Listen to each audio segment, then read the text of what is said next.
Lipo ಅಮ್ಮ ಇವತ್ತು Sunday special chicken soup ಮಾಡ್ತಾ ಇದೀನಿ. ಚಿಕನ್ ಸೂಪ್ ಬಾ ನೋಡೋಣ ಹೆಂಗ್ ಮಾಡುತ್ತೆ ಅಂತ. ಕಮಾನ್ ದಿವ್ಯಾ, ಏನ್ ಚಿಕನ್ ಸೂಪ್ ಮಾಡ್ತಾ ಇದೀಯಾ? ಅಲ್ಲ, egg chicken soup. Chicken soup ತರ್ಸಿ ಹೇಗ್ ಮಾಡೋದು? ಬಾಬಾ, ಏನೇನು ಇಟ್ಕೊಂಡಿದ್ದೀರಾ? ಎಗ್ಗು, ಆಮೇಲೆ ಇದು ಬಾಯ್ಲ್ ಮಾಡಿರೋ ಚಿಕನ್ ನೀರು, ಬಾಯ್ಲ್ ಮಾಡಿಕೊಂಡಿದ್ದೀನಿ ಚಿಕನ್ನ. ಓಕೆ. ಕೊತ್ತಂಬರಿ ಸೊಪ್ಪು, ಬೆಳ್ಳುಳ್ಳಿ, ಶುಂಠಿ, ಕ್ಯಾರೆಟು, ಹುಳ್ಳಿಕಾಯಿ, ಪೆಪ್ಪರ್ ಪೌಡರ್, ತುಪ್ಪ.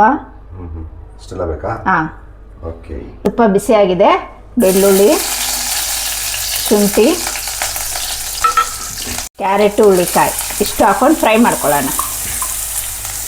ಈಗ ಇದ್ರ ಜೊತೆಗೇನೆ ಬೇಯಿಸಿಟ್ಕೊಂಡಿರೋ ಚಿಕನ್ನು. ಓಕೆ. ಈ ಚಿಕನ್ ಬೇಯಿಸ್ಬೇಕಾದ್ರೆ ಸ್ವಲ್ಪ ಉಪ್ಪು ಪೆಪ್ಪರ್ ಹಾಕಿ ಬೇಯಿಸ್ಕೊಂಡಿದ್ದೀನಿ. Okay okay. ಇದು ಪೆಪ್ಪರ್ ಪೌಡ್ರ್ ಹಾಕೊಳ್ಳೋಣ ಸ್ವಲ್ಪ. ಸರಿ. ರುಚಿಗೆ ತಕ್ಕಷ್ಟು ಉಪ್ಪು, ಚಿಕನ್ ಬೇಯಿಸ್ಕೊಂಡಿರೋ ನೀರು ಇದನ್ನು ಹಾಕೊಳ್ಳೋಣ. ನೀರು ಇಷ್ಟನೇ ಇಲ್ಲ, ಹಾಕೋಬೇಕು. ಇನ್ನು 1 ಗ್ಲಾಸ್ ನೀರು ಹಾಕೊಳ್ಳೋಣ. ಇದು ಕಾರ್ನ್ಫ್ಲೋರು ನೀರಿಗೆ ಹಾಕ್ಕೊಂಡು ಕಲಿಸ್ಕೊಂಡಿದ್ದೀನಿ. ಈಗ ಇದನ್ನು ಹಾಕೊಳ್ಳೋಣ.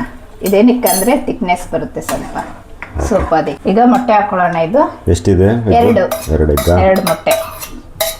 ಮುಚ್ಚಲನ ಒಂದು 5 ನಿಮಿಷ ಮುಚ್ಚಿಡೋಣ. ಮಳ್ಳಿ ಇದು ಮಕ್ಳಿಗೋಸ್ಕರ ಮಾಡಿರೋದ್ರಿಂದ ಖಾರ ಕಡಿಮೆ ಹಾಕ್ಕೊಂಡಿದ್ದೀನಿ. ಪೆಪ್ಪರ್ ಪೌಡ್ರು, ಉಪ್ಪು ಎಲ್ಲ ಸ್ವಲ್ಪ ಕಡಿಮೆನೇ ಹಾಕ್ಕೊಂಡಿದ್ದೀನಿ. ನಿಮಗೆ ಖಾರ ಜಾಸ್ತಿ ಬೇಕು ಅಂದರೆ ಹಾಕ್ಕೊಳ್ಳಿ.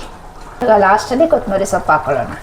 ಹಾಕೊಂಡು ನಿಂಬೆಹಣ್ಣು ಹಾಕ್ಕೊಳ್ಳೋಣ. ಹುಳಿ ಸೂಪ್ ರೆಡಿಯಾಗಿದೆ. ಹೋಟೆಲ್ ಸ್ಟೈಲ್ ಸೂಪ್ ಇದು. ಮನೇಲಿ 15 ನಿಮಿಷಕ್ಕೆ ಮಾಡ್ಕೊಬೋದು. ಮಕ್ಕಳು ಕೊಟ್ಟರೆ ಖುಷಿಯಿಂದ ಕುಡಿತಾರೆ. ಸೊ ಇದನ್ನು ಮಾಡಿ ನೀವು ಮರಿದೆ. ಈ ಥರ ಮಕ್ಳಿಗೆ ಮಾಡೋ ರೆಸಿಪಿಗೋಸ್ಕರ ನಮ್ಮ ಚಾನಲ್ನ ಲೈಕ್ ಮಾಡಿ, ಶೇರ್ ಮಾಡಿ, ಸಬ್ಸ್ಕ್ರೈಬ್ ಆಗಿ. Thank you. ಬೇಬೀಸು ಸೂಪ್ಗೋಸ್ಕರ ಕಾಯ್ತಾ ಇದ್ದಾರೆ.